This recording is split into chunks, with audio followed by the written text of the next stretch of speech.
want to welcome everybody, and hopefully you've had a chance to print out the materials. And if you have, let's get to before page 1, there's a table of contents. So let me talk about what we're going to cover today.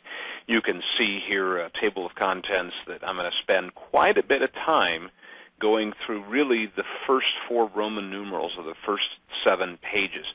I can tell you that my experience when we go in and do reviews, I used to be an FDIC examiner, now as a consultant, is that what HMDA applies to and what it doesn't apply to is at least half the battle, if not more, and then getting the right codes on the law is something we'll spend the rest of the time on. At the very end of this, if you look down there to Roman numeral 13, 14, 15, that talks about some fair lending and analyzing and things like that, and quite honestly, there's just not enough time in this webinar, but I want to give you a little bit of information about that. Obviously, that's very important. I'm going to point you to a couple other resources that will help you with that. There are and have been several webinars for 2 hours just on analyzing the fair lending, pricing, looking for the discrimination types of things. So let's get to page 1. By the way, the bullet at the very bottom of the table of contents talks about if you see things in italics, I'm quoting the reg, and if you go to page 1, you'll notice that you'll see when we get into Roman numeral 2 there. That's maybe unique to my seminar presentation training, is that I want you to know exactly when I'm quoting regulations, and I'll tell you where it's coming from. So if you look at page 1, Roman numeral 2A, for instance, at the end, that's the new CFPB citation, section 1003.2 is the definition. So if you want to dig deeper, look these things up, I think it's important that as an instructor I tell you when I'm quoting the reg, and not that I'm making the rest up, but when I'm narrating or adding in. So sometimes you'll even see sentences where I'm quoting regs, and in the middle of the quotations, italics, I will stop and put something in straight type because it's maybe a lot of legalese, and I want to make it as understandable as possible. So that's kind of the rules about today's presentation. Let's get to page 1, Roman numeral 1. The purpose of HMDA, or Reg C, is a fair lending regulation. This is all about statistics, and the old saying that, liars use statistics and statistics lie, it could come into play here. You have a lot of data that you hand the examiners, and the joke that I always give is you give them the rope to hang yourself with. So hopefully that's not true.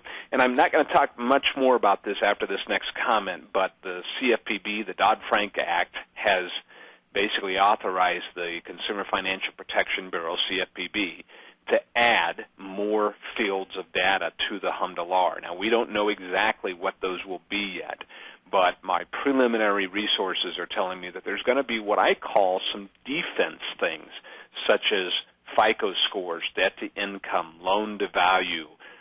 There will be things that will help you, and so I'm for that, say, yeah, it does appear that we're discriminating possibly legally against this protected class, but let's go look at their loan to income and debt to income and loan to value and FICO scores. See, these are legitimate underwriting, and having those things. And by the way, those are things that you can add to your own HMDA data. Lots of banks do that. They have some of those fields already in there. You can't submit them that way, but you certainly can gather that data. And so if you're not doing that, that'd be something I'd encourage you to do right out of the gate here, is to go ahead and add those things that can help you defend or at least analyze your data.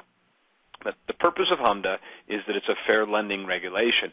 The problem with it is we only look at a certain segment of loans, and those are dwelling secured, and we're going to talk about them here in a little bit, for home purchase, home improvement, and refinance. We don't get into car loans and unsecured loans and commercial loans and other types of loans. It's just these dwelling secured types of things. So it's a very strange piece of the pie that they're trying to analyze the entire bank's fair lending practices, and that seems, I don't know, strange. In fact, as we start to talk about this, if you'll look down to letter B as in boy of 2, you'll see that I bolded home purchase, home improvement, refinance. What you don't see is home equity loans. And a lot of banks will over-collect government monitoring information or put things on their HMDA law because they're temporary or things like that. And that's what makes HMDA hard.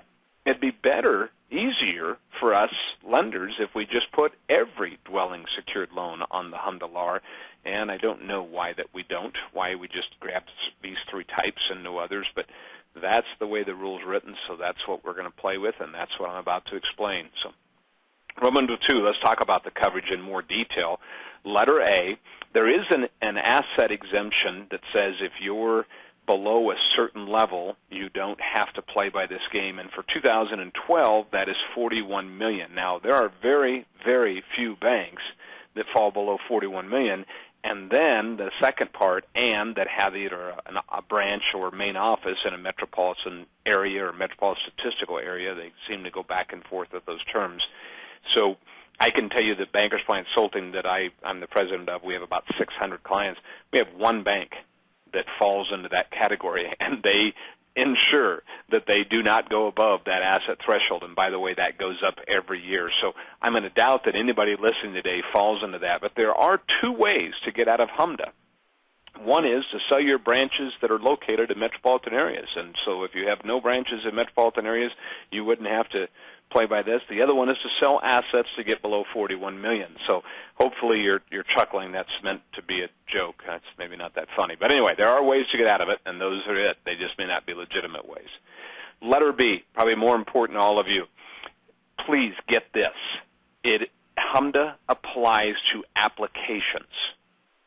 It doesn't apply to loans. It applies to applications. So denials, withdrawals, files closed for incompleteness, as well as loans, must be reported if they meet these three conditions that you'll see on your screen: home purchase, home improvement, refinance, or the bold print in letter B. And what is an application is an entirely different, at least hour-long. I do a 2-hour webinar on applications, and I go a little further, but a lot of people don't really get that term. It can be oral or in writing. Now, I'm not going to concentrate on that because that's a whole nother webinar, as you said.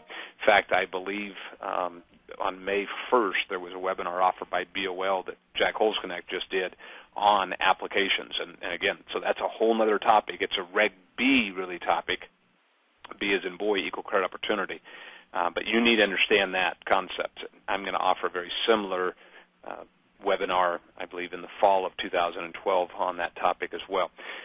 Now, home purchase, home improvement, refinance. We're going to come back to that in just a page or two, so hang on to that. But that's the only time that HMDA applies, when it meets one of those three definitions, but it's all applications for.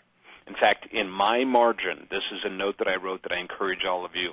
HMDA is an application regulation.